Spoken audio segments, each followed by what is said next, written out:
Nevada Territory, 1876. Dry Willow slept under a bruised sky, where wind carried the smell of dust, sweat, and cheap whiskey. The clang of a lonely hammer echoed from the blacksmith's yard, fading into the rattle of horse reins and the low hum of a saloon piano playing out of tune.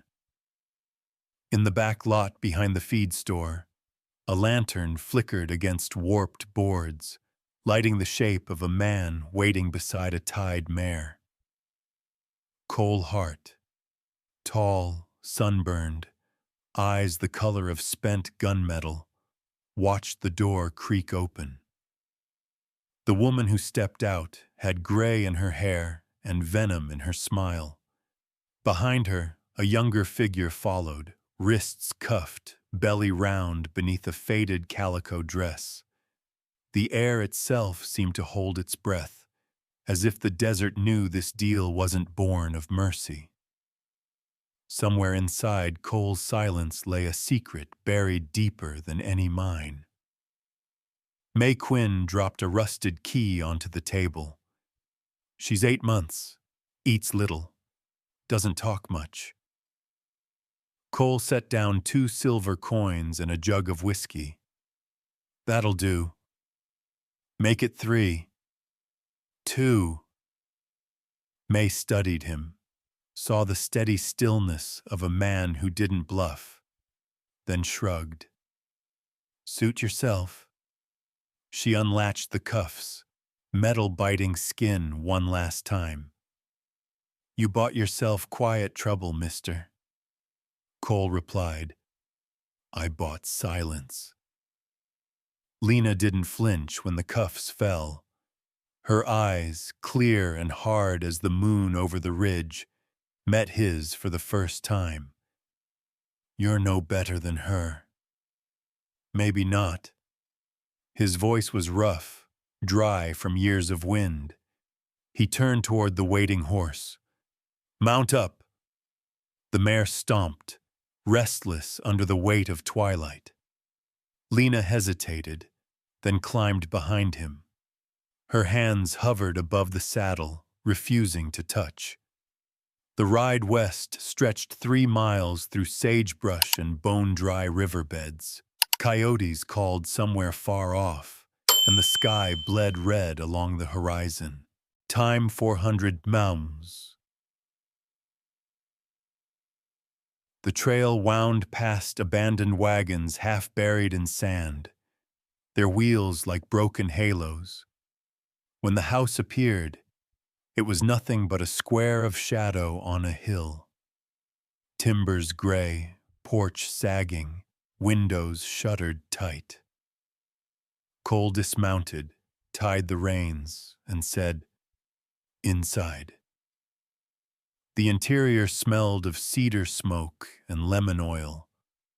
Dust floated in the lamplight like tired ghosts. A single photograph hung crooked above the hearth. A woman smiling faintly, her hands wrapped around a baby blanket, empty in the middle. Cole's gaze lingered, then shifted away. You can stay in that room, he said, pointing down the narrow hall. Bed's firm, water by the stove. I don't come in uninvited. Lena glanced at him, suspicion sharp in her face. What do you want from me? Nothing but peace. He left her standing there, alone with the ticking of a mantel clock. The steady rhythm filled the hollow house like a heartbeat too slow to die. Later, thunder muttered low over the desert. Rain began to fall in thin needles against the roof. In her small room, Lena sat on the edge of the bed, the cuff marks still raw on her wrists. She pulled a short blade from her boot, the one she'd kept hidden since Dry Creek, and ran her thumb along its edge. If he tries, she thought, but the words never finished. The quilt smelled faintly of lavender and thyme. On the dresser sat a brush, a mirror, and a pair of women's shoes, unworn. She touched the laces, wondering about the ghost who'd left them. When midnight came, she moved soundlessly down the hall. The boards complained underfoot. From the front room, a faint glow spilled out. She raised the knife. The shape of Cole was there, kneeling by the fireplace, oil lamp guttering beside him. He wasn't asleep. He was threading a torn saddle strap, the needle glinting like a thin blade. He spoke softly, to no one. She said this place needed fixing. Lena froze. Who? He looked up, startled but calm. My wife. She's gone? Long enough? They stared at each other across the flickering light. Rain whispered against the shutters. For a moment, something wordless passed. Pity, or the faint echo of understanding. She lowered the knife slightly. Cole returned to his work, eyes down. Get some rest. Storm's turning bad. She said nothing, only watched the muscles in his forearms move as he stitched. Steady and patient, like a man trying to mend more than leather. Back in her room, Lena slipped the blade beneath her pillow. Not out of trust, but because the fear had shifted shape. Less sharp, more tired. The house creaked again, but it wasn't menacing this time. Somewhere beyond the walls, thunder rolled like slow drums, and water trickled beneath the floorboards. A faint, steady sound. She lay awake listening, wondering if it was just the rain or something deeper, moving through the ground, hidden under stone. At dawn, the first light seeped through the shutters, painting the floorboards gold. She rose to the smell of wood smoke and coffee, found a loaf of cornbread and a jar of blackberry jam waiting on the table. No note, no explanation. Outside, wind swept through the dry grass, bending it like a sea of whispers. Lena stood by the window, one hand on her belly. A feeling stirred. Not safety, not yet, but something she hadn't known for a long time. Quiet that didn't hurt. She glanced toward the field beyond the porch, where a few red survey flags fluttered in the distance. They hadn't been there the night before. She frowned. Whose flags are those? She murmured to herself. Cole stepped into view from the barn, shoulders squared against the wind.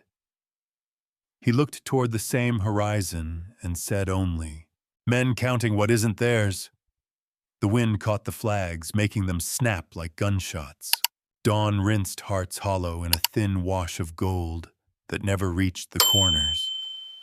The clock in the front room ticked like boot heels down a church aisle. Outside Lena's door sat a tin plate with warm cornbread, a jar of blackberry jam, and a tin cup of coffee. No note, no footsteps.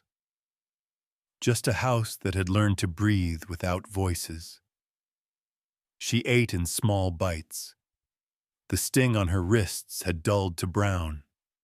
She rolled her sleeves, tied her hair with a strip of calico, and stepped into the room where the mantel photograph hung crooked.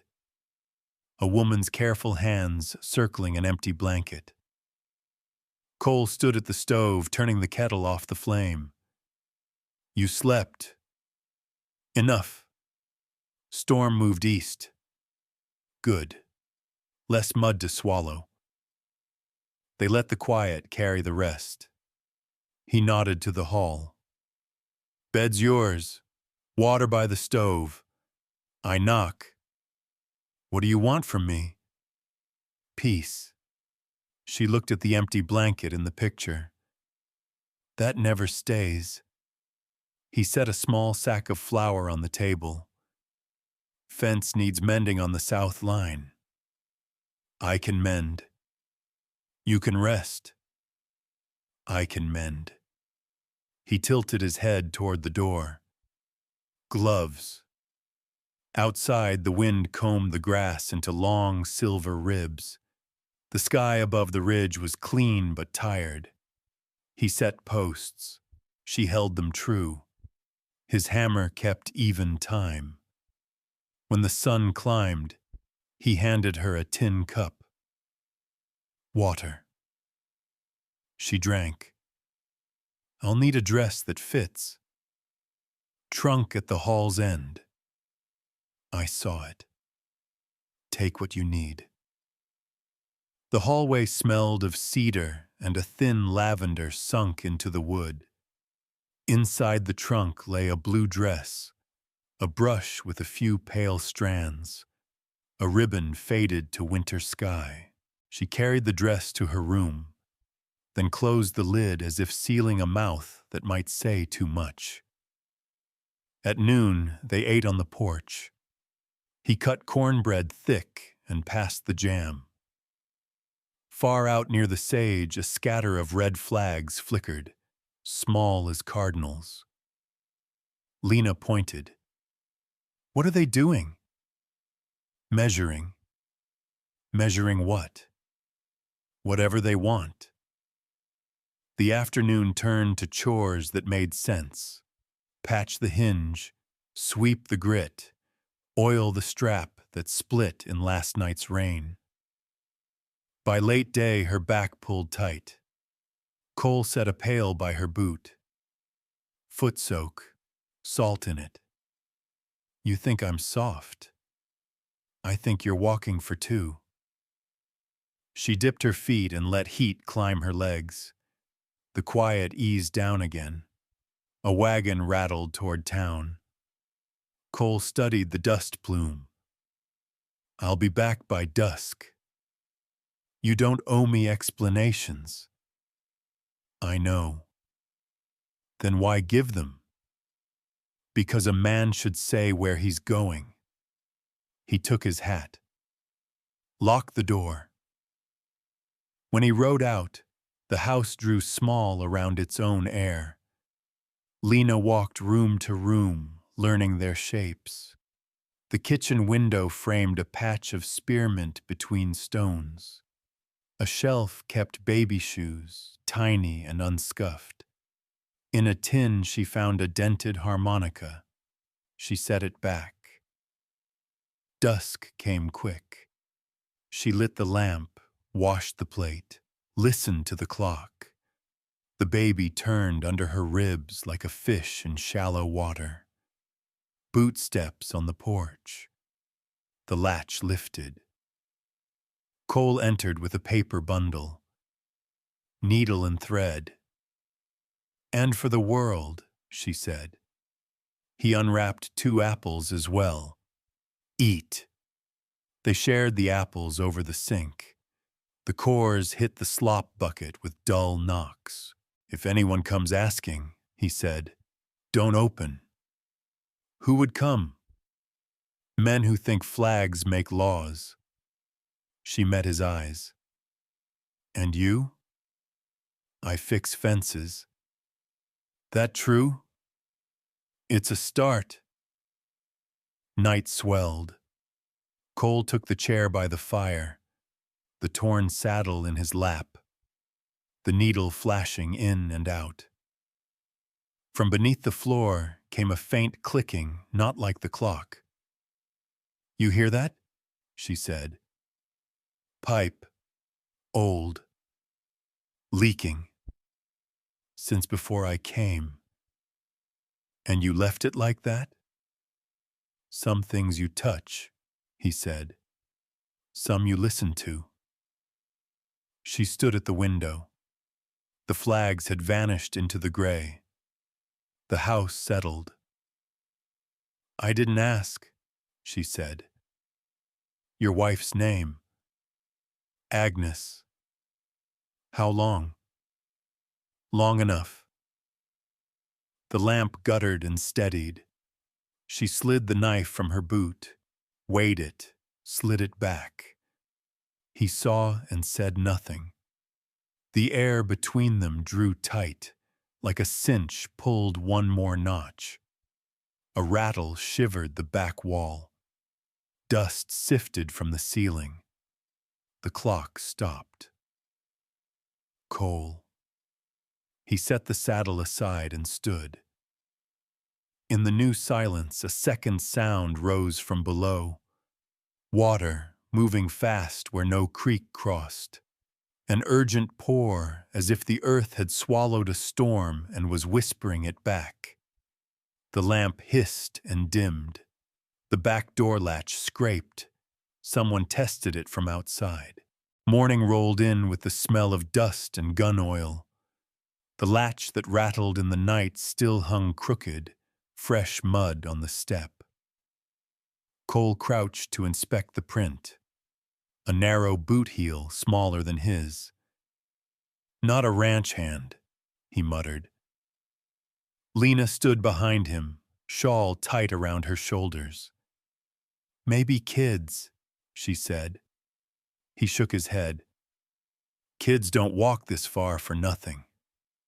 He straightened, brushed the mud from his palms, and saddled the horse. "I'll head to town." Lena glanced at the flags fluttering beyond the fence line. "Tell them to move their colors off our dirt." Cole paused. "It's not our dirt yet." "Then make it," she said, and turned inside. The ride to Dry Willow cut through sagebrush silvered by dew. The town came alive slow, blacksmith hammering, saloon doors swinging, the faint whine of a fiddle out of tune. Sheriff Calder leaned against a post outside his office, thumbs hooked in his vest. "Hart," he called. "Haven't seen you since the fire at Red Valley." Cole dismounted. "Maybe that's why I still breathe." Calder smiled, thin and sharp. "You've got company out at the Hollow. Folks talking." Folks always talk. Maybe because a man rode in with a pregnant girl and shut his doors. Inside the saloon, May Quinn nursed a glass of whiskey. Her eyes caught Cole's in the mirror behind the bar. "So the hermit crawled down from his hill," she said loud enough for everyone to hear. "How's my little girl settling in? Learning her wifely duties?" Cole ignored her, dropped 2 coins on the counter. "Flour, salt, and nails. I'll settle with Sam at the store." May laughed. "Heard she don't talk. Takes after her daddy, maybe." Calder's deputy snickered. "Word is you bought her outright." Cole turned. "You got proof?" Deputy lifted his hands. "Just repeating what the lady said." Cole's stare cut clean through the room. "Then you need better company." He left them to their echoes. Outside, Ambrose Pike stood beneath the awning, cigarette between his fingers. His coat was tailored wrong for this town. Too clean, too Eastern. "Cole Hart," he said smoothly. "Didn't expect to find you playing farmer." Cole's jaw tightened. "You still selling dirt you don't own?" "Silver Crown Mining isn't in the dirt business anymore," Ambrose replied. "We're in water now. You've got some running under your place, don't you?" Cole adjusted his hat. "Just enough to drink." Ambrose smiled. "Funny. My maps say otherwise." He tapped ash into the dust. Old friends shouldn't stand in the way of progress. Cole walked past him without a word, mounted up, and rode toward the general store. Back at Hart's Hollow, Lena scrubbed the table, trying not to think about the sound under the floor. Every now and then it pulsed, like breathing. She pressed her palm to the boards and felt a faint throb of water. When the door opened, she turned fast, knife in hand. "Easy," Cole said, stepping in with a sack of supplies. "You could knock." "I live here." "So do I." He set the sack down. "Town's full of tongues. You might hear things." "Already did." "She was there, wasn't she, Tung?" He met her eyes. "She was." "And you said nothing." "What would you have me say?" "That she's wrong." "She is." "Then say it where people can hear." He didn't answer. They ate in silence. Wind dragged at the shutters, the same low hum that came before a storm. Out by the fence, the red flags rippled in defiance. Lena finally spoke. "You ever wonder what they're after?" Cole nodded toward Tung, the horizon. "Same thing everyone's after out here. What's under another man's land?" That night she found him on the porch, cleaning his rifle. "You think they'll come again?" she asked. "They don't quit easy." She sat across from him, the lamp between them. "Back where I'm from, the company men started with talk too. Then fire." He looked up. "You've seen it." "Once. Dry Creek burned in a night. Said it was lightning." "Was it?" She shook her head. "It was kerosene." A coyote howled from the ridge. Cole thumbed the lever on his gun, slow, deliberate. "Then we keep watch." Sometime past midnight, hoofbeats stirred the silence. Cole lifted the rifle, stepped into the yard. The moon hung low, bright enough to show 3 riders at a distance. Miners by their hats, their laughter too loud. One tossed a flag toward the fence, red cloth snapping in the wind before catching on a post. Cole raised the rifle. "That's far enough." The leader called back. "Just marking future ground, friend." "This ground's taken." They laughed, turned their horses, and vanished into the dark. He stood there long after the sound died. Behind him, Lena whispered from the porch, "They'll be back." "I know." He lowered the rifle and glanced at the fence line. Beneath the nearest post, water glimmered faintly where the ground had cracked, reflecting the moon like a coin. He crouched, touched it with his fingers. It was cold, pure, and deep. When he looked up, Lena was watching him. "It's not rain," she said. "No." "What is it then?" "Something they'd kill for." The wind rose, whipping the flags until they tore, loose and scattered across the field like wounded birds. Inside, the clock began ticking again. The next morning broke pale and brittle. Hart's Hollow looked smaller under the wide sky. The fields stretched thin like paper. Out near the ridge, red flags stabbed into the dirt. Bright, defiant wounds on the land.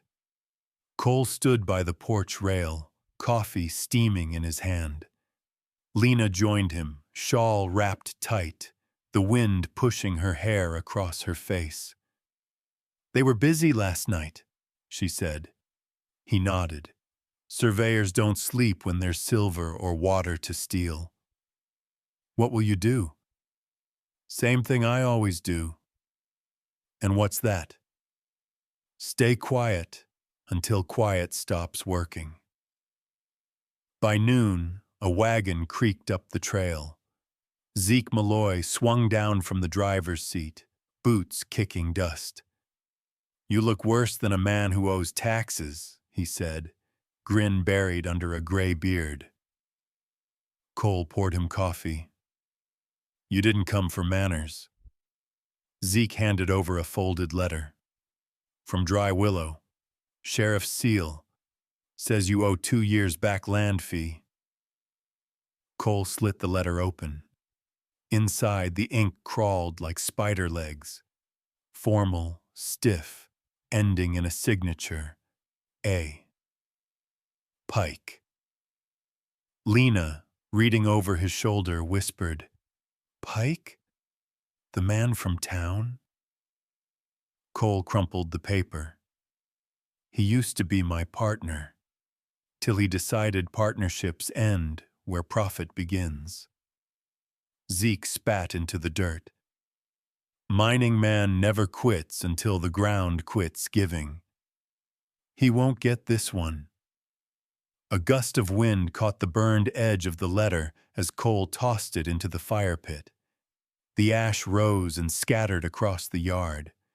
Lena watched the gray flakes settle on the fence posts. What happens if he sends men again? Cole said. Then we start charging rent.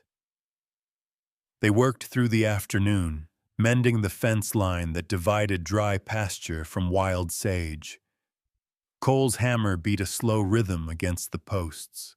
Lena held the wood steady, hands roughening, the baby shifting beneath her dress. Each strike echoed across the hollow, a sound that almost felt like claiming. When the sun leaned west, a low hum reached them, metal grinding, shovels scraping. 3 surveyors were setting new stakes not 100 yards beyond the fence. Their wagon bore the brand, Silver Crown Mining Co. Cole wiped sweat from his neck and walked toward them. The man leading the crew, a lanky foreman with red dust on his boots, looked up. Afternoon. We're marking boundaries for future development. Boundaries of what? Cole asked. Mining expansion. Company law says we can mark public land. This isn't public, Foreman smirked. You got a deed says otherwise? Cole stepped closer, voice low. I've got bullets say otherwise. The man hesitated, eyes flicking to the Colt on Cole's hip. He laughed too loudly. Ain't no need for threats, mister. Then pack your flags and go. Orders from Mr. Pike himself. You'll want to talk to him. I already did. Cole grabbed the nearest stake, yanked it free, and snapped it in 2. The foreman paled, signaled his men. They gathered their tools, muttering curses, and climbed into the wagon. As they rode off, Lena called, You just made enemies. Cole said, They were enemies when they drove the first nail. The sky turned copper. The wind rose, carrying the smell of faraway rain. They finished the fence in silence. At the last post, Lena hammered the nail herself. Cole handed her the glove she'd forgotten, his fingers brushing hers just long enough for both to notice. When they returned to the porch, Zeke had his horse saddled. Word's spreading, he said. Calder's been drinking, with Pike. There's talk of moving the county line, putting your land under company claim. Cole poured more coffee into Zeke's cup. Tell Calder I said he can move the line but not the spring. Zeke shook his head. You always did pick the fights that bleed longest. Some fights are worth the scar. After Zeke rode away, dusk bled into night. Lena stood by the window, watching lightning twitch beyond the ridge. Cole sat cleaning his rifle, the same rhythm as before. Steady, quiet, certain. The sound under the floor returned, louder now, a pulse in the earth. She spoke softly. "It's getting stronger." He didn't look up. "Water's close to the surface. Will it flood us?" "Not yet." Thunder rolled nearer. Rain began to fall, fat drops hissing on the roof. Cole moved to close the shutters. "Tomorrow I'll check the pipes." "And if it's not the pipes?" He paused. "Then maybe this land's waking up." She touched the window glass, traced the smear of a raindrop. What do they want with water anyway? Control. You own water. You own the West. The fire popped, throwing brief light across his face. For the first time, she saw something raw in his eyes. Fear or memory. She asked, "You've lost land before, haven't you?" He nodded once. "Lost more than land." She wanted to ask what he meant, but the question drowned in the thunder. Outside, the red flags whipped like flames. One tore free, spiraling into the dark until it caught on a fence post near the well. Lightning flashed. For a second, Lena saw it. The torn flag pinned to the earth, fluttering over a faint shimmer of water seeping up through the soil. Cole stepped out into the storm to retrieve it. The wind tore at his coat. Time 400 moons. When he pulled the flag loose, water welled from the hole, clear as glass, cold as memory. He stared at it for a long time before driving the flagpole into the mud upside down. "Let them read it this way," he said when he came back inside. She asked, "What does it mean?" He answered, "That the ground just took a side." Outside, lightning cracked again, framing Heart's Hollow in white fire. The inverted flag dripped rain and mud, its reflection trembling in the newborn pool. A silent warning. Morning came with the smell of wet sage and smoke. The rain had passed, leaving the air clear but restless. Cole shoveled a thin trench near the fence to guide the rising water away from the house. Lena watched from the porch, one hand on her belly, the other gripping the post. "You can't drain it all," she said, "just enough to keep the foundation dry." "It's not just rainwater, Cole." He didn't answer, only drove the shovel deeper, hitting stone that rang like a bell. By midday, the road shimmered with heat again. A single rider approached from the south, the sun flashing off the silver beads in her braids. Nayeli Two Rivers slowed her horse, lifted a hand in greeting. "Didn't expect to see you still breathing, Heart," she said. He leaned on the shovel, still working on the quitting part. Her gaze drifted toward Lena. "And you've got company. You always did pick up strays." Lena stepped down from the porch. "You know him?"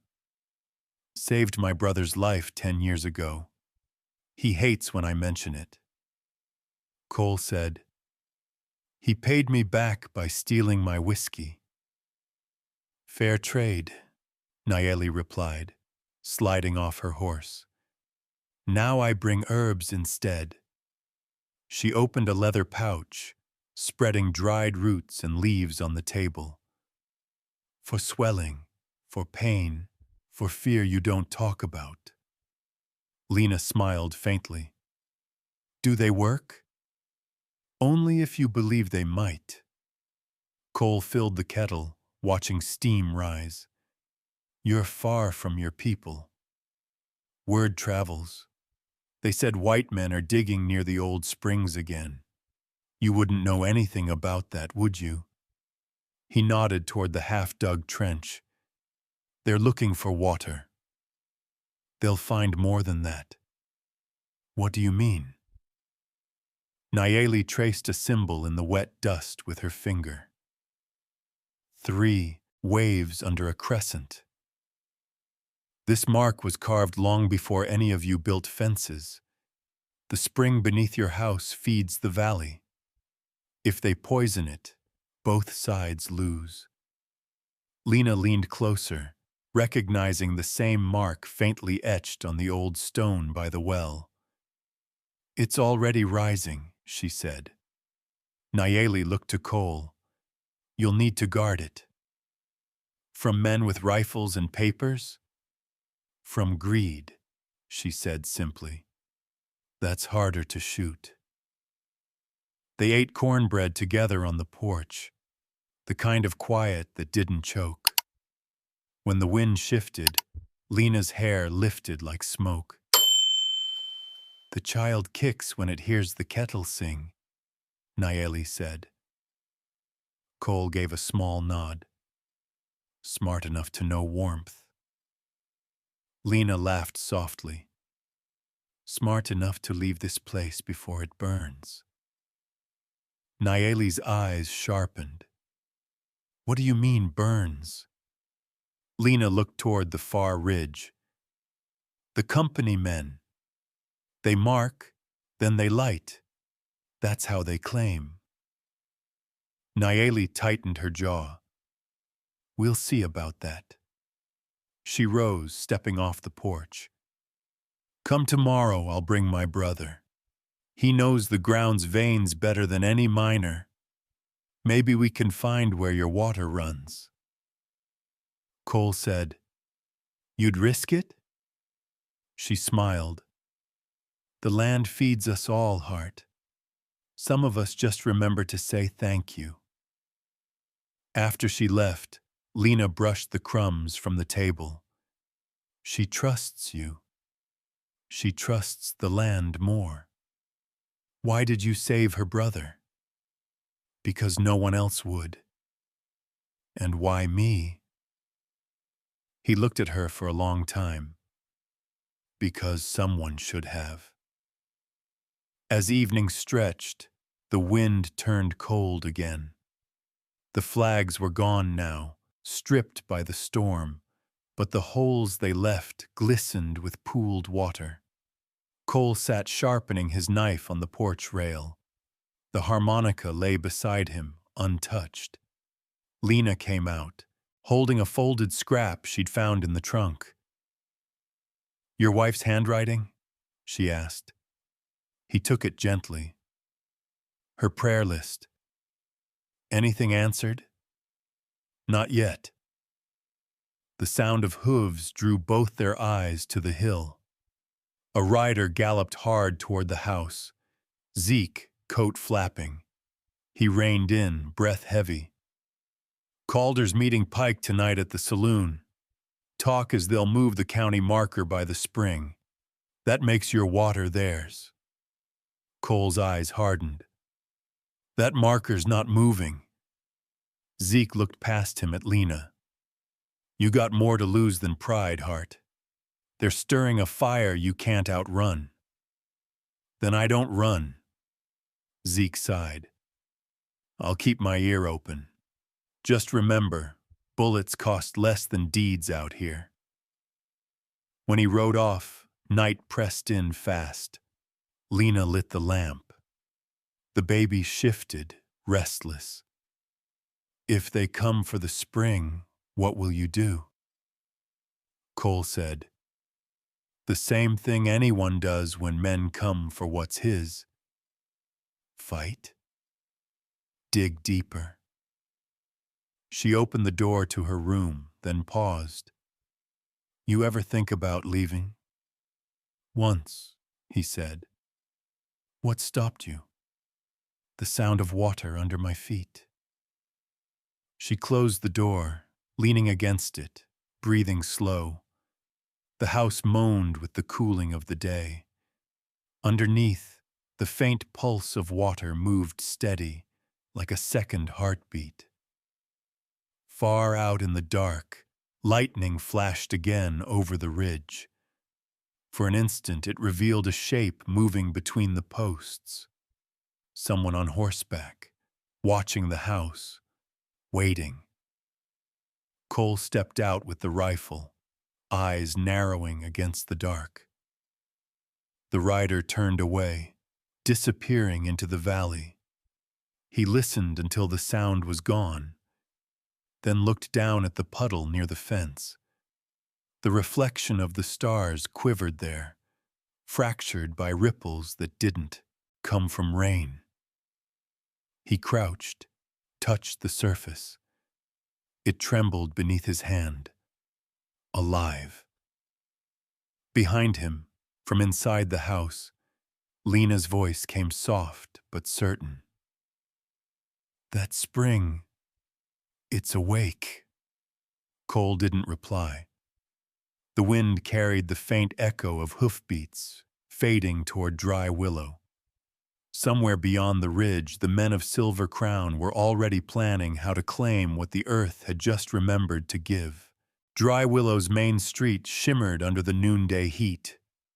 Flies buzzed around a trough gone green at the edges, and the metallic ring of a blacksmith's hammer beat time to gossip. In the sheriff's office, the air was thick with cigar smoke and greed. Ambrose Pike leaned across Calder's desk, tapping ash into a half-empty coffee tin. "Paperwork's ready," Ambrose said. "You sign it, and the county line moves south. Hart's Hollow becomes Silver Crown property." Calder twirled the sheriff's star on his vest. "That easy, huh? Folks might notice. Not if they're paid not to." Calder poured 2 fingers of whiskey. "And my cut?" Ambrose smiled. "Same as before. 20 acres and a title when the company dam goes in." The sheriff clinked glasses with him. "To progress." Outside, Jonah Pike waited by the hitching post, his jaw tight. "You're moving the line," he said when Ambrose stepped out. "Company order." "You said we were building rail, not stealing springs." Ambrose adjusted his gloves. "You still think this desert runs on justice? It runs on contracts. Learn that, boy." He swung into the saddle and headed toward the ridge. Jonah stayed, staring at the dust his uncle left behind.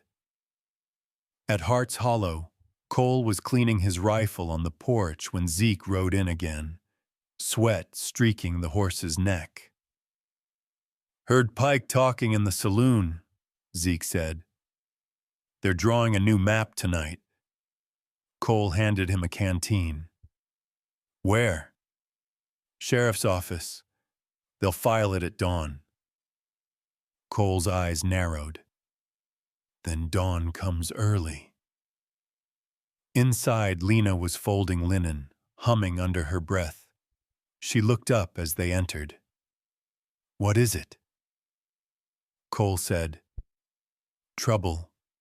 Signed in ink." Zeke wiped his beard. "Ink's worse than bullets. Doesn't miss." Lena stepped closer. "Then stop it before it's written." Cole nodded once. "We'll try." By evening, the wind picked up, carrying grit from the flats. Cole saddled his horse, checking the chamber of his Colt. Lena came out holding a small cloth bundle. "Bread and dried meat," she said. "You think I'll be gone that long?" "I think you'll come back hungry." He hesitated, then took it. "Lock the door. If anyone knocks that ain't me, don't answer." I won't. He started down the path. Cole, she called after him. He turned. You don't have to prove anything. He tipped his hat. Sometimes a man does. Night in Dry Willow was thick as syrup. Lamps glowed behind warped windows. Laughter spilled from the saloon. Through the back alley, Cole moved like shadow, Zeke at his shoulder. They stopped beneath the office window where voices murmured inside. Move the boundary line to include Section 12, Calder was saying. That covers the spring. And Hart? Ambrose asked. Once the paper's filed, he's a trespasser. Then he'll be gone by week's end. Cole glanced at Zeke, jaw set. He stepped forward, kicked the door open. Wood splintered, smoke rushed out. Week's end's looking short, he said. Calder scrambled for his revolver, but Cole's shot hit the wall an inch above his hand. Next one ain't warning. Ambrose lifted both palms. Still quick with a gun, I see. Quicker than you are honest. This isn't your fight, Cole. It's progress. You keep saying that word like it buries the rest. Zeke grabbed the map from the desk. The ink was still wet, a black snake curling around Hart's Hollow. He spat. You even signed your name, Pike. Makes hanging easier. Ambrose laughed softly. No one hangs money. Cole stepped closer. You think money makes you untouchable, but water doesn't care who owns it. Calder tried again for his gun. Cole knocked it aside, disarming him clean. Ambrose used the distraction to slip toward the back door. Outside, Jonah appeared in his path. Move, Ambrose said. Jonah blocked him. You said we were building a future. We are. For who? For anyone smart enough to claim it. Jonah's hand hovered near his holster. Maybe I ain't that smart. Ambrose's eyes hardened. Blood or no, you get in my way. You drown with him. He shoved past and vanished into the dark. Jonah didn't follow. He turned instead to Cole, holding up a torn piece of paper that had fallen from Ambrose's coat. You'll want this. Cole took it. In the lamplight, he saw the faint outline of a certificate. Birth record. Lena Quinn. Father, A. Pike. The room stilled. Even the wind outside seemed to wait. Cole folded the paper, tucked it into his coat. You sure? Jonah nodded. Found it in his trunk. He said her mother worked for him once. Cole exhaled slowly. He's worse than I thought. Zeke muttered, So the girl's his blood, and he's selling her spring?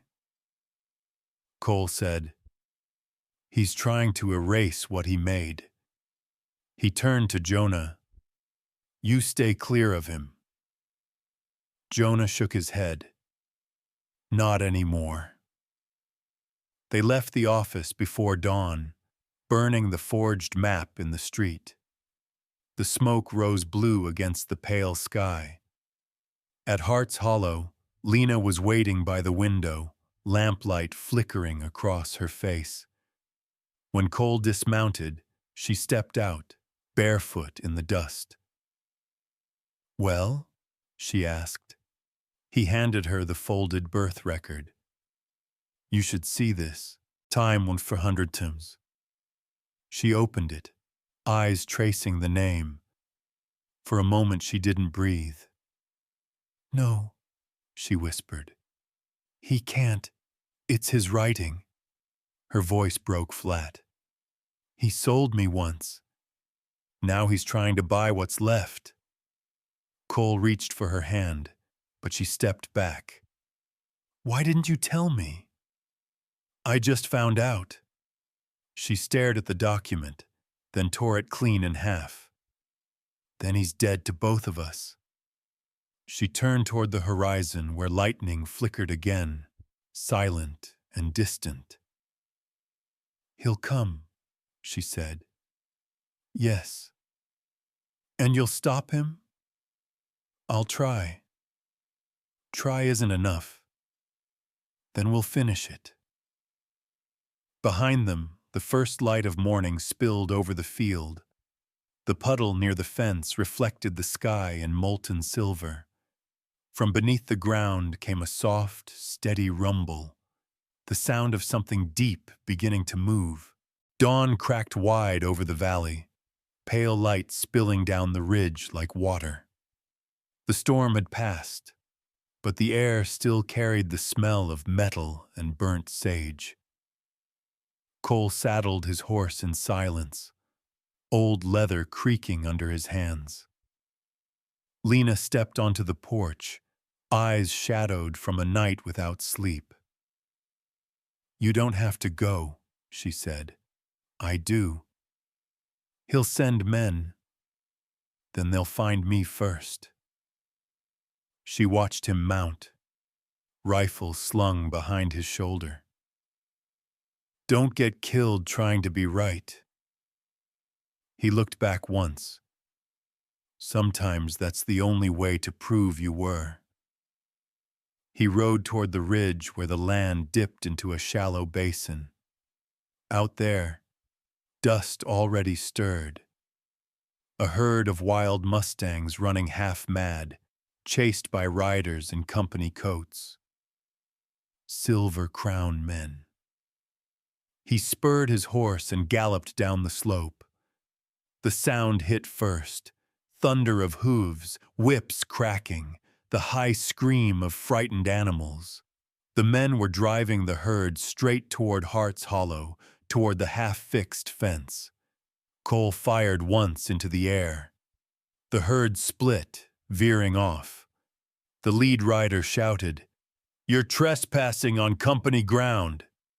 Cole shouted back, "Then get off my dust." He rode alongside the nearest mustang, swinging his rope. Dust swallowed him whole.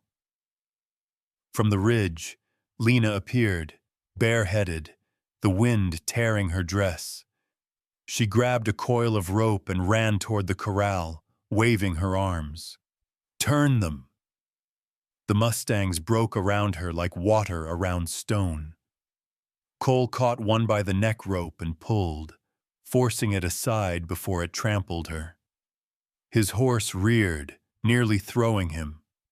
When the dust settled, 3 company riders had stopped short of the fence, hands hovering near their holsters. One of them, young, clean-shaven, called, "Out." "We don't want trouble." Cole leveled his rifle. "Then you came to the wrong valley." The youngest dismounted, stepping forward slowly. "Name's Jonah Pike." Cole's grip tightened. "I know who you are." Jonah nodded toward Lena, catching her breath by the corral. "She doesn't, not the whole of it." "Then don't be the man who tells her." "I didn't come to talk about blood," Jonah said. "I came to warn you. They're burning the South Ridge tonight." "Burning?" "Like they did at Red Valley. Say it's to clear brush. It's to move you off before the law can stop them." "Why tell me?" "Because I buried men once who trusted my uncle. I won't again." From behind Jonah, an older rider spat. "You talk too much, boy." He jerked his reins and turned his horse. "Company'll hear about this." They galloped off, red dust curling behind them. Lena walked up, wiping sweat from her brow. "Who was he?"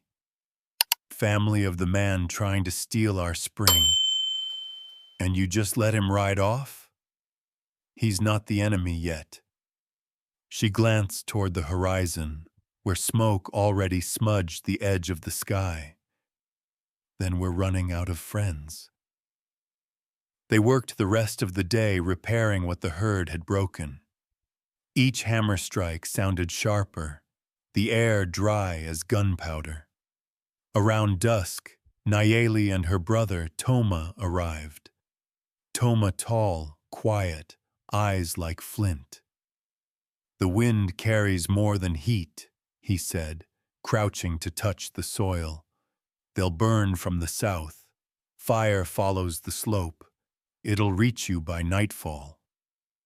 Can we stop it? Toma shook his head. Only the rain can. Nayeli looked at Cole. You still got that stubborn rifle? He smiled faintly. It's the one thing that doesn't leak. They stacked wet burlap along the fence, filled barrels from the trench water. Time 300 mums. Lena moved between them, carrying buckets. The child kicked hard beneath her ribs. It knows, she said softly. Nayeli placed a hand on her shoulder. So does the land. It always remembers who stands to protect it. As the sun bled out, the first orange flicker appeared on the ridge. Fire. Cole wiped his face. We'll hold the line here. Zeke rode up from the west, coughing through the smoke. I saw them light it, big as judgment. Calder was there, laughing. Cole's voice dropped low. Then he's laughing his last. The fire crawled closer, a wall of red and roar. Horses screamed in their stalls. Lena soaked blankets and hung them over windows. Sparks flew across the yard like angry stars. Cole ran from barrel to barrel, throwing water, shouting over the wind. Get inside, he yelled.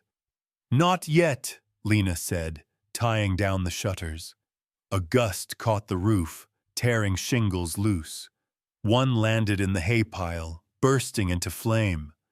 Nayeli stomped it out, smoke curling around her face. They're using oil, she shouted. Cole grabbed the rifle, scanning through the haze. Down the slope, 3 riders galloped along the fire line, throwing torches. He took aim, fired once. One torch dropped, spilling harmlessly into dust. The other 2 turned and vanished into the smoke. The fire's edge reached the first fence post, crackling up the wood. Cole swung an axe, chopping it down before the flames could jump. Behind him, Lena cried out, sharp, sudden. He spun. She doubled over, one hand on her belly, the other gripping the doorframe. Cole, she gasped, it's time. He ran to her, arms strong beneath her weight. Now? Now. Nayeli grabbed a wet blanket. The old stone house in the hollow. The fire won't touch it. Go. Cole nodded once, lifting Lena onto his horse. Zeke, cover our trail. Go, damn you, Zeke shouted, pulling his bandana over his mouth. They rode through heat that clawed the lungs, sparks raining like ash from heaven. The world turned to smoke and thunder. Lena's cry cut through it all, raw and human. Cole pressed her against his chest. Hold on, he said. We're almost there. Behind them, Heart's Hollow burned, the red flags finally consumed in their own fire. The fire chased them down the ravine like a living thing. Smoke clawed at the sky, turning stars to ash. Cole's horse stumbled once, caught itself, and kept running. He could feel Lena's breathing against his chest, fast, shallow, desperate. Every hoofbeat was a countdown. Nayeli rode ahead, the glow of the flames painting her silhouette in gold and black. "This way!" she shouted. They veered off the main trail toward the shadow of an old hill, where half-buried stones jutted from the dirt like bones. "Stone house," she called. "Built before the war." They reached it as the first sparks fell behind them. The hut was little more than a ruin. Stone walls sunk into the earth, roof patched with clay and moss, but it held cool air, untouched by the fire. Cole swung down, carried Lena inside, and laid her on the packed floor. "You're safe now," he said, though the smoke still crept through the cracks. Lena gripped his sleeve. "No, I'm not." Her breath hitched. "It's coming." Nayeli knelt beside her, spreading blankets, laying out herbs and a small knife. "Then we welcome it." She turned to Cole. "Fetch water from the well outside. Hurry." Cole ran into the smoke-thick night. Just beyond the hut, half hidden by sagebrush, an ancient stone ring stood. Water shimmered inside, black as glass. He lowered the bucket, heard it splash. But when he pulled it up, the water glowed faintly blue in the moonlight, alive, almost breathing. He froze, then whispered, "Heart's spring." A sound behind him, hoofbeats. Cole grabbed his rifle. Out of the haze rode Jonah Pike, face streaked with soot, eyes wide. "They're lighting the ridge again," he said. "My uncle's gone mad. He'll burn the valley dry if it gets him your spring." Cole's voice was sharp. "Why follow him then?" Jonah dismounted, dropping his reins. "I didn't. I came to stop him." From higher up the slope came another rumble. Not thunder this time, but the heavy creak of wheels. Ambrose Pike's wagon, loaded with barrels, rolled toward the hollow. Two of his men rode beside it, each holding a torch. Cole lifted his rifle. "They're hauling oil." Jonah stepped in front of him. "If you shoot, they'll spill it, and we all die." Cole lowered the gun a fraction. "Then stop them." Jonah nodded and sprinted into the smoke. Inside, Lena screamed. The sound cut through Cole like a blade. He dropped the bucket and ran back inside, water sloshing over his boots. Nayeli pressed cloths to Lena's brow, her voice steady. "She's strong. The child is ready." Cole knelt, hand trembling on Lena's shoulder. "You're doing fine." "It hurts." "I know." "You don't." He looked at her, eyes dark. "I buried 7 before this." "I know." Outside, a crack of gunfire split the air. Nayeli didn't flinch. "Let him fight," she said. "Your fight's here." Cole looked toward the doorway. Through the haze, he saw Jonah wrestling one of the riders from the wagon, both falling into the dirt. Ambrose stood atop the wagon bed, lighting a fuse. "You can't stop what's coming," he shouted. Jonah clawed his way up, struck his uncle's arm.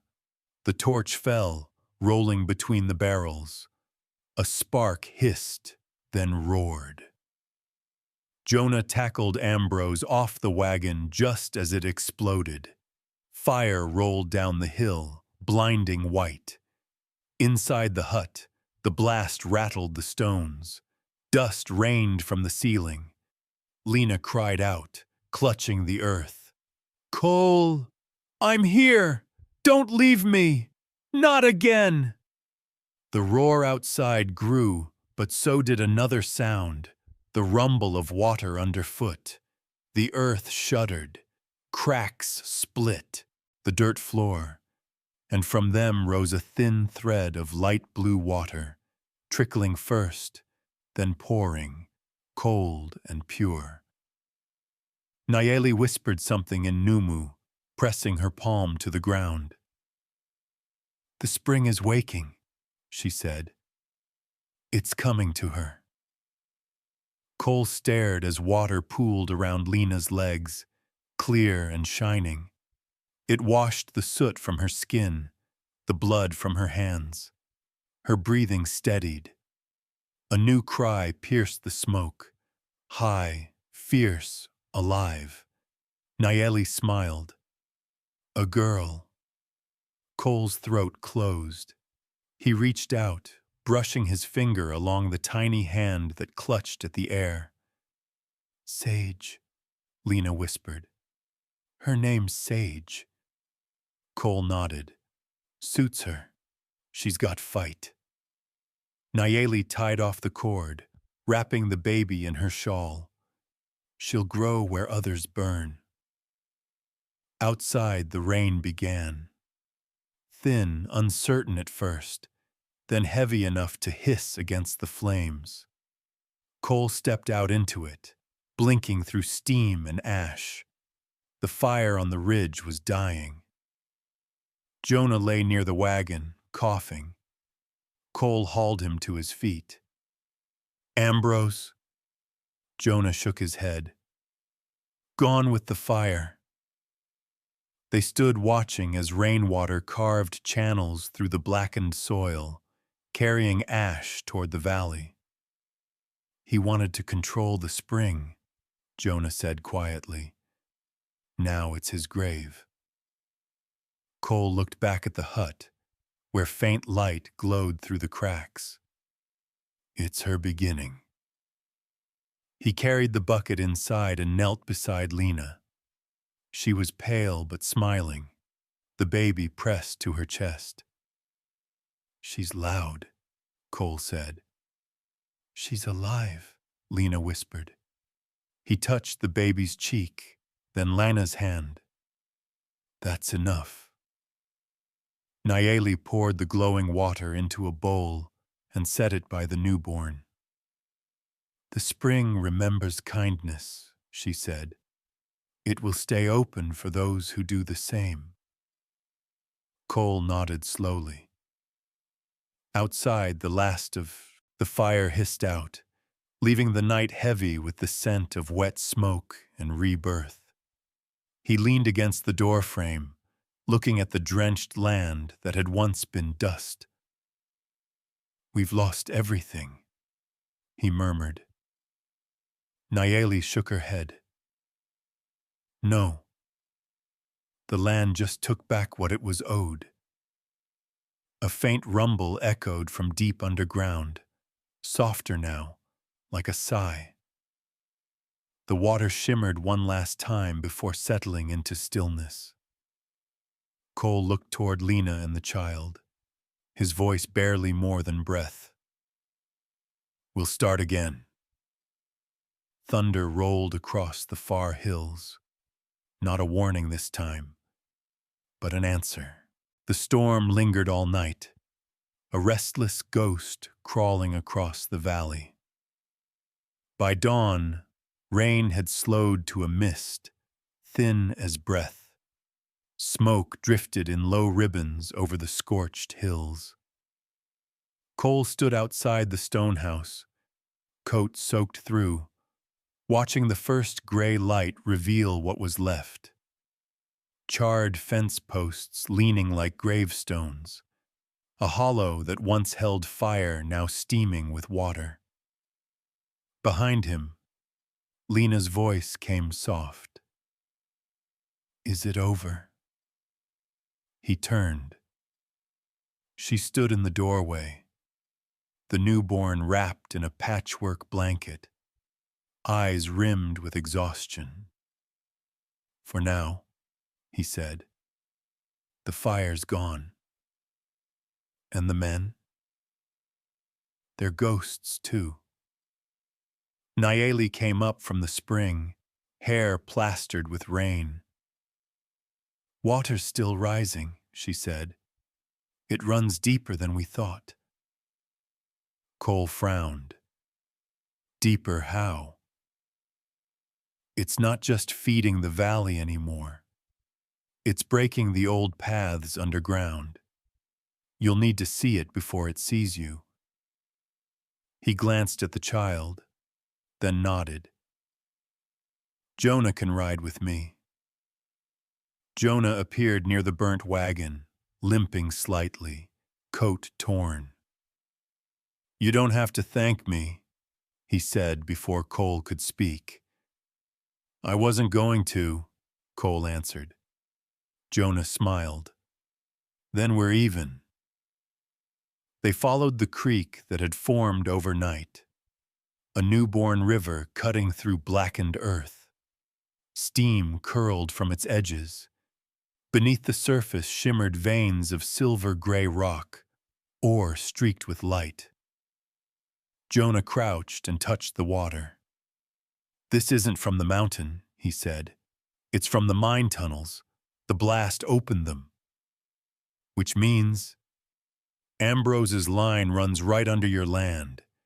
If it floods, Dry Willow's wells go with it. Cole looked back toward town, a faint column of smoke rising. Let it drown the lies, then. Jonah shook his head. Not just lies.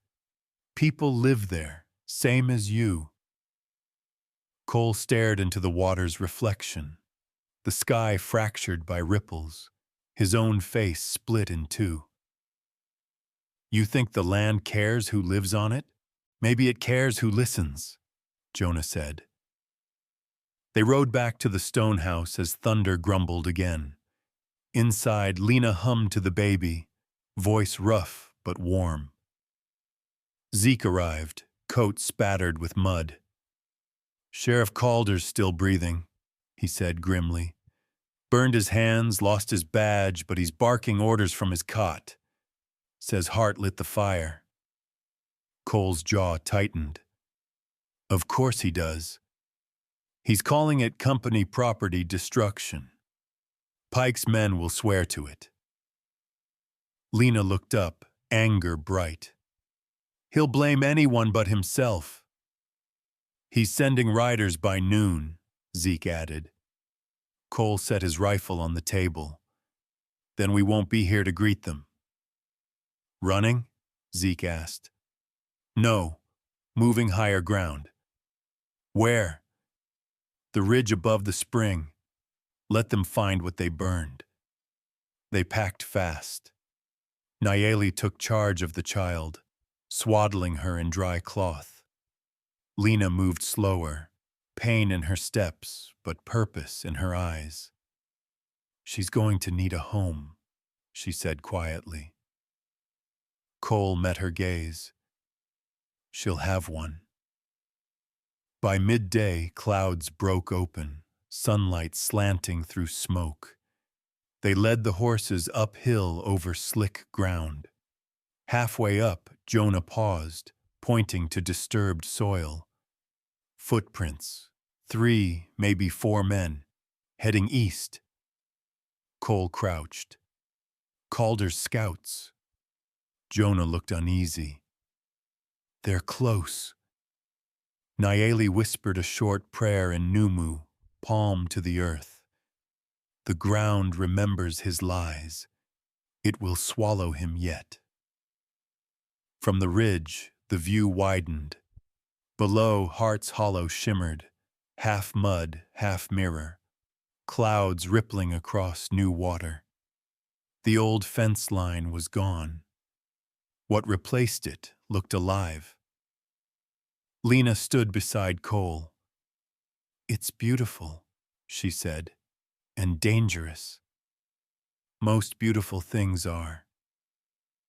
They built a small shelter from scrap wood and stone. Cole climbed down a short way to check the spring's flow. It had cut its own channel, pouring into the old mine shaft. It's taking back what they dug, he murmured. From the Kassasum valley came distant shouting. Jonah's head snapped up. Riders! Cole shaded his eyes. 4 of them. Calder's men. They're heading for the mine, Jonah said. Probably to save what's left. Cole's expression hardened. Then they'll find a grave. The riders reached the valley floor just as the ground gave way. A hollow boom rolled across the ridge. A plume of mud and water erupted skyward. The earth swallowed horses and men alike in a single, brutal motion. The flood tore through the burned field, rushing toward the abandoned road. Lena covered the baby's eyes. God. Nayeli whispered, not God. The spring. The water kept rising, but when it reached the base of the ridge, it slowed, curling around the stones like a river choosing mercy. Cole watched until the roar faded to a murmur. It's done, he said. Zeke crossed himself. Never seen justice look so wet.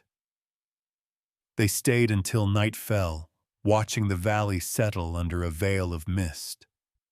From where they stood, the once scorched earth now gleamed silver. It'll grow again, Lena said. Maybe this time it grows honest, Cole replied. He turned to Jonah. You could leave now, head north.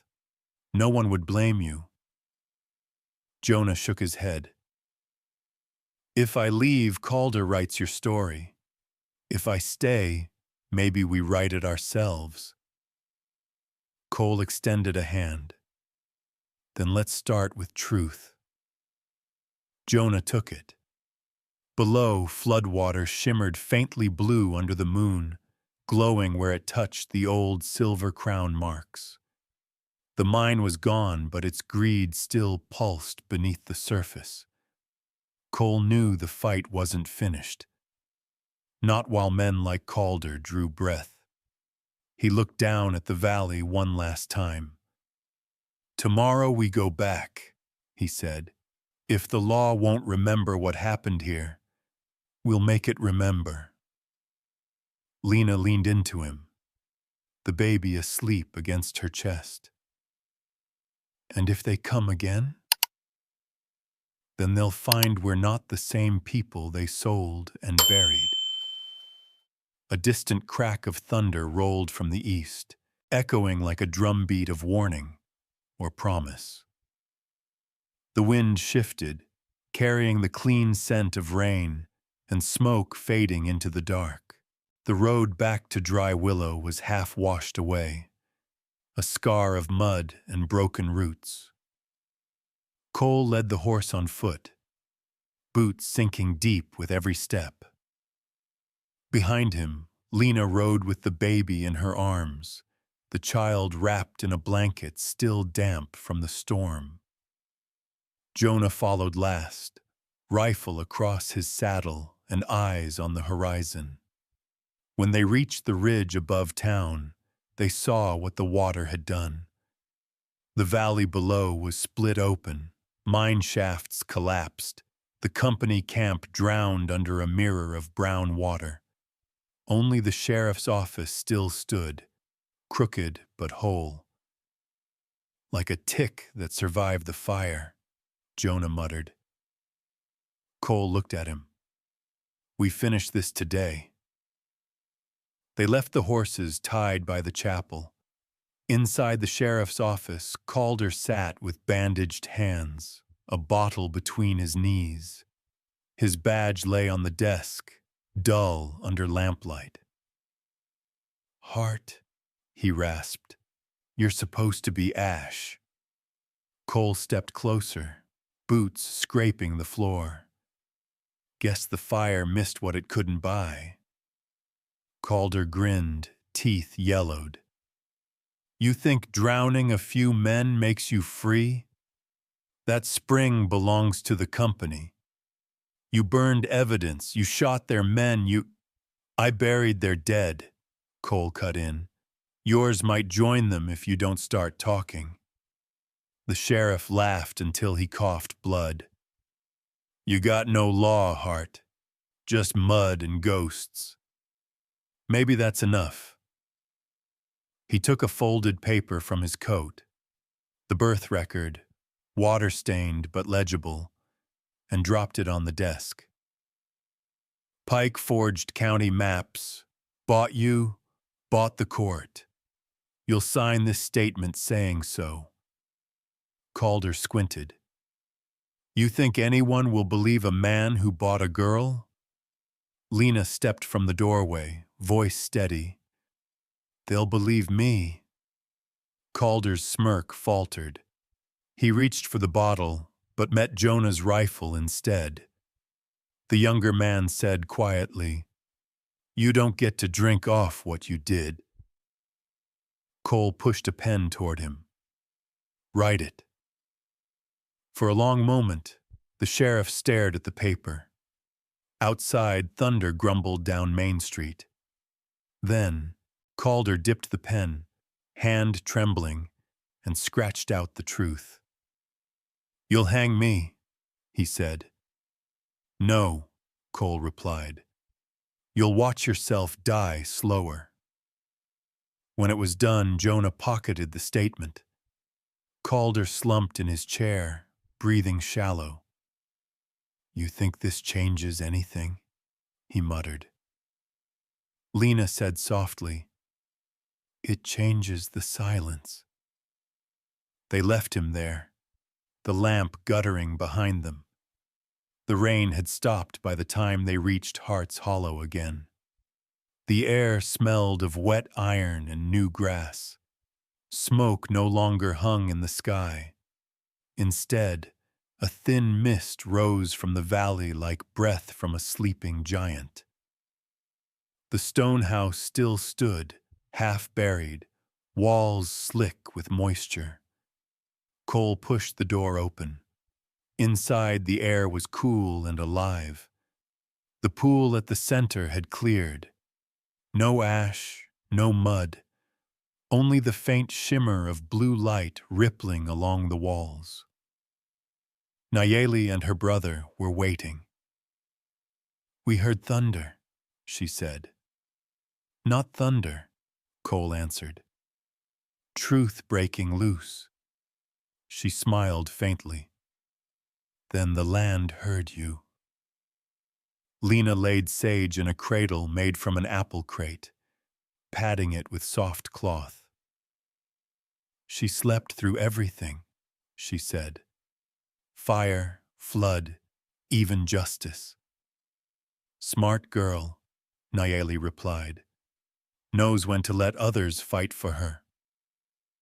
Cole knelt by the water's edge. It's calmer now. Toma said, It will stay that way, if left in peace. Will it keep flowing? It always has, Nayeli said. It only stopped for men who tried to own it. Cole watched the reflection of lamplight ripple across the water. Then it's not mine. Nayeli nodded. Now you understand. Outside, Zeke's wagon creaked up the slope. Papers spreading, he called. Jonah handed copies of Calder's confession to every miner still breathing. Silver Crowns finished. Cole rose. And the town? Scared, Zeke said. Ashamed, maybe. That's a start. He looked at Lena. You plan to stay out here forever? She smiled. Forever's shorter than it sounds. Zeke chuckled. Well, I ain't hanging around waiting for ghosts. You two got more mending to do than I got years left. When he left, night fell fully. The sound of crickets returned to the hollow for the first time in months. Lena sat near the hearth, baby asleep in her arms.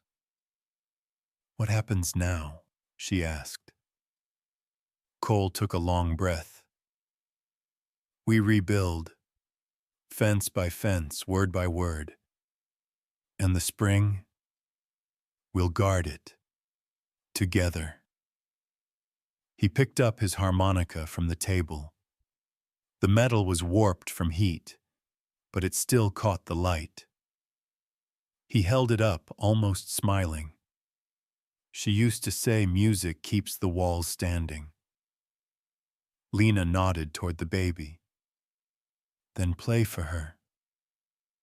He lifted it to his lips and blew a low note. The sound wavered, cracked, then steadied, thin but clear. It filled the stone house, weaving with the drip of water and the sigh of wind through the doorway. The baby stirred, then settled again. Nayeli whispered in her own tongue, words lost to the air. Toma closed his eyes. The spring glowed brighter, pulsing in time with the tune. For the first time, Heart's Hollow felt whole. Cole lowered the harmonica. It's not much of a song, he said. Lena smiled. It's enough. Outside, the rain returned. Not harsh, not angry, but gentle. It fell through the cracks in the roof, landing softly in the pool below, each drop a tiny echo of something sacred. Cole stood in the doorway, watching the valley breathe again. We've had fire, he said quietly. Now let's see what grows. The wind answered, carrying the smell of sage and wet wood. In the faint light of dawn, the first green shoots broke through the blackened soil. Morning unfolded slow and bright, the kind of light that made the world look scrubbed clean. Heart's Hollow glistened, its fields washed bare of ash. The air was damp and sweet with sage. From the porch, Cole watched mist rise off the valley and disappear into a sky the color of pewter. For the first time in years, the silence wasn't heavy. It just was. Behind him, Lena hummed softly as she rocked Sage in her arms. The baby's small fists curled and uncurled against the blanket. She's learning to sleep through quiet, Lena said. Cole smiled faintly. Best thing to learn early. Down the trail, Zeke's wagon appeared, rattling over the wet stones. He waved his hat. You two look almost civilized, he called. Cole met him halfway. News? Good and bad. Sheriff Calder's alive. The doc says he'll walk, maybe. But he ain't sheriff no more. Cole raised a brow. Resigned? More like run out. Folks in town found your papers. Jonah made sure they read every word. Silver Crown's pulling out. What's left of it? Town's changing its tune, Hart. Some even say they're sorry. Lena stepped onto the porch, hair loose, baby against her shoulder. Sorry doesn't rebuild fences, she said. No, Zeke replied, but it helps when they stop tearing them down. Jonah rode up behind the wagon, hat low. Dry Willow voted for a new council, he said. They want to make the spring public water. Thought you'd want to hear it from me. Cole folded his arms. That's generous, after they tried to steal it. They're scared, Jonah said simply. Fear makes better neighbors than greed. He dismounted, glancing toward the cradle on the porch. How's she?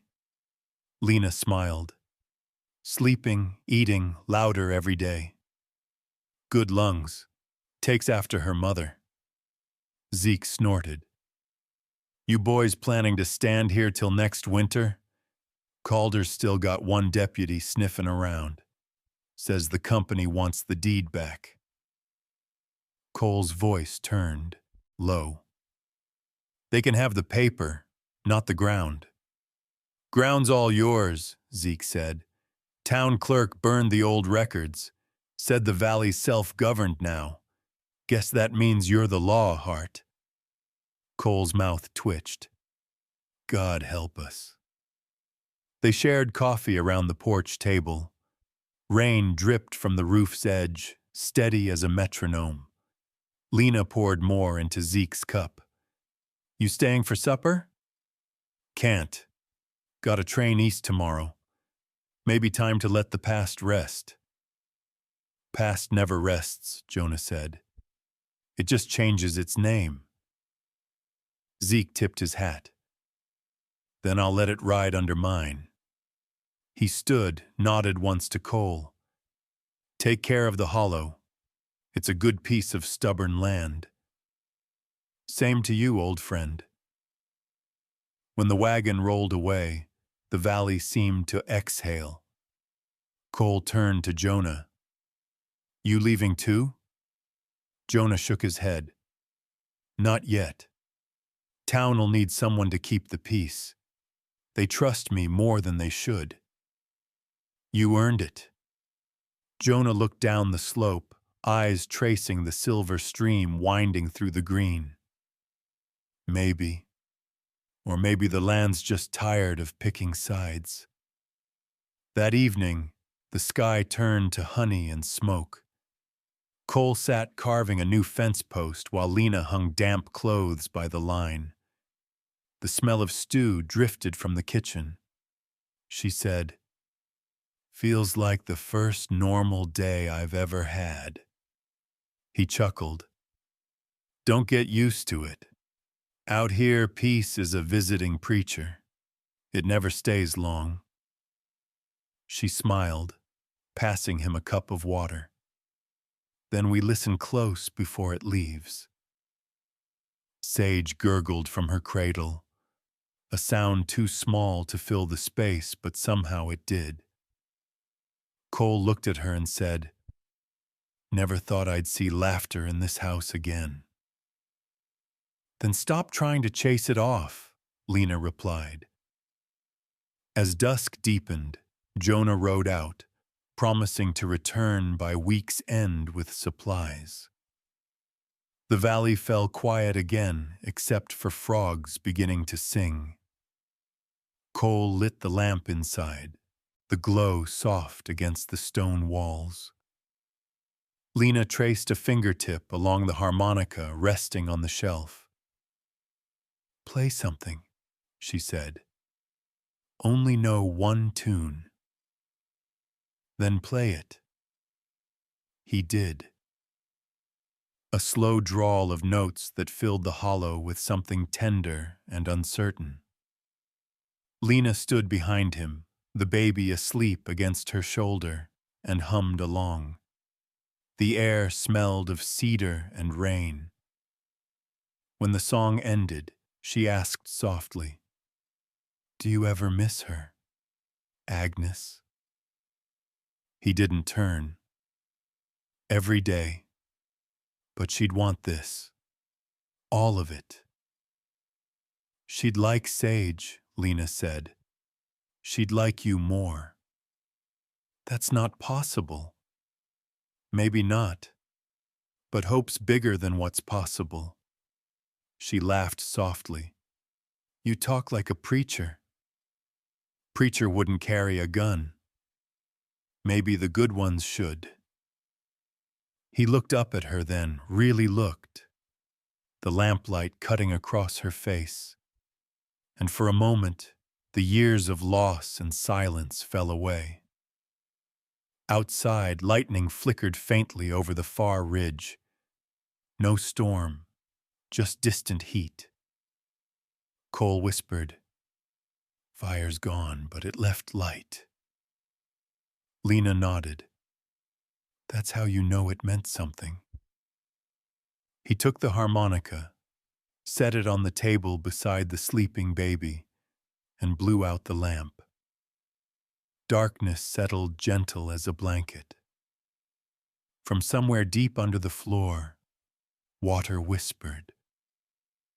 A steady murmur, peaceful now, no longer warning but reminding.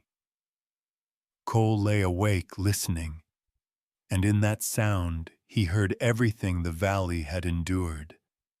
The fire, the flood, the cries, the prayers. It all folded into one quiet truth. The land lived, and so did they. Before sleep took him, he turned to Lena's silhouette beside the cradle. "Tomorrow," he murmured, "we start again." She answered through the dark, "We already have." Outside, the moon broke through the thinning clouds, painting Hearts Hollow in silver. The scars of fire looked almost beautiful in that light, like veins of a map leading somewhere worth finding. A year passed, quiet but full. Seasons circled back to Hearts Hollow like an old song played slower each time. Spring came first, soft and green, rolling across the valley that had once been nothing but ash. Where the fire had eaten everything, wildflowers pushed through the cracks. Sage, bluebonnet, tiny bursts of color clinging to the blackened soil. The land had learned how to forgive itself. Cole worked the fence line every morning, rebuilding plank by plank. His hammer kept time with birdsong. The new boards smelled of fresh pine, resin sticky on his palms. Across the yard, Lena hung laundry, her laughter chasing the wind as Sage toddled barefoot through the mud, fists full of blossoms she called treasures. "Careful," Lena said. "You'll scare the bees." Sage looked up, grinning. "They like me." Cole leaned on his post driver, smiling. "She's not wrong." By noon, the porch filled with the smells of stew and fresh bread. Jonah rode up from town, dust trailing behind him. "You look like real settlers," he said, tying his horse to the post. Cole handed him a cup of coffee. "We're trying civilized on for size." "How's Dry Willow?" "Alive again. They built a new well closer to the church, named it after the spring." Cole chuckled. "Heart's folly, I bet." Jonah grinned. "Heart's hope." Lena stepped out, wiping her hands on her apron. "People still talking about the fire?" Jonah nodded. "Less now. More about planting. Kids want to see the valley. They say it smells like rain even on dry days." "It does," she said softly. "That's the land remembering." Zeke arrived next, older, slower, but still grinning like a man who'd never lost a bet. He lifted Sage into the air, making her squeal. "She's heavier than a saddlebag of gold." "Worth more," Cole said. Zeke looked around. "Never thought I'd see this place alive again. You did good, Hart." Cole shook his head. "The land did." After lunch, the four of them walked down to the spring. The water shimmered under sunlight, clear and calm. The stones Nayeli's people had marked now bore new carvings. Hands joined, a spiral of waves. Nayeli and Toma had left months earlier, returning north, but their mark stayed, a promise cut into the rock. Lena knelt by the edge, letting Sage touch the water. "Cold," the girl giggled. "It's supposed to be," Cole said. "Keeps the world honest." Jonah crouched beside them. Calder left town, he said quietly. Took a wagon east, said he was going to start somewhere no one knew his name. Good, Cole said. Maybe he'll find a kind of justice that doesn't need a badge. They stayed by the spring until the sun began to lower, painting the valley gold. The rebuilt house glowed warm in the distance. The smell of wet soil and wood smoke filled the air. Later, on the porch, Zeke strummed a tune on a broken guitar, while Cole whittled a small toy horse. Lena rocked in her chair, Sage asleep in her lap. "You ever think about what came before?" she asked. "Every day," Cole answered. "But I stop before it hurts." "You think the dead forgive us?" "They already did. That's why we're still breathing." Jonah packed his saddlebags. "I'm heading north tomorrow. They're talking about laying rail through Carson Pass. Could use someone who's seen how bad greed can get." Cole stood, shaking his hand. "Keep them honest." Jonah smirked. "You think I know how?" "Better than most." When he rode off, the horizon burned orange with sunset. Soft this time, kind, not cruel. Lena laid Sage in her cradle by the window. Cole came behind her, setting the carved horse on the sill. "For when she wakes," he said. "She'll like it," Lena whispered. "She likes anything made from what's broken." They stood together, watching the last light fade. From the field came the faint song of crickets, and somewhere beyond that, the low hum of water under stone. Cole said, "You remember the night we met?" "How could I forget?" "Thought you were going to stab me." "I was." He smiled. "Glad you missed." "I didn't." He laughed quietly, the sound low and real. She turned toward him. "What now, Cole?" "Now we live." Outside, Sage stirred, small voice murmuring in sleep. The wind passed through the hollow, lifting the scent of sage and bluebonnet into the night. Cole reached for the harmonica on the table, the metal worn smooth from years of use. He played a slow tune, one that rose and fell like the wind across the plains. The melody carried out the window, over the fields, across the spring, into the dark. Lena closed her eyes and whispered, "It sounds like forgiveness." He nodded.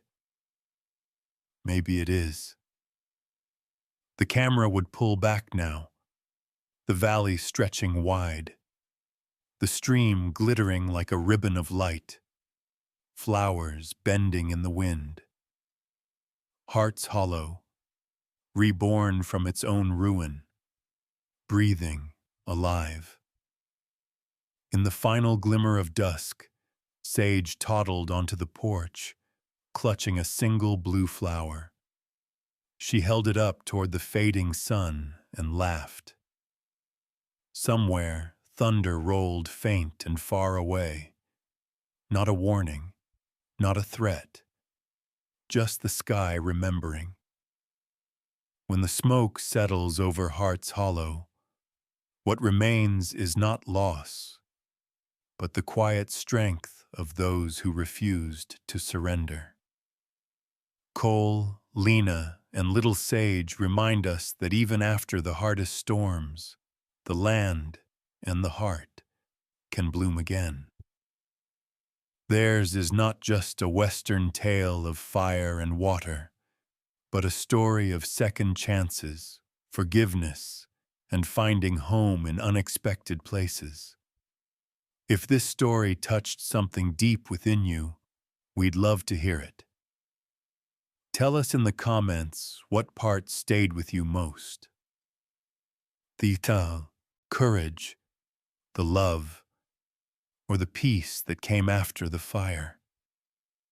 Every word you share helps keep these frontier memories alive for another generation. Please give this story a like if it warmed your heart, and subscribe to our channel so you won't miss the next journey across the wide, untamed West. Each week, we bring you new tales of love, redemption, and quiet heroism. Stories meant for those who still believe that decency and hope can survive even the toughest trails. Thank you for riding with us through Western tales. Until next time, may your days be calm, your coffee strong, and your sunsets golden.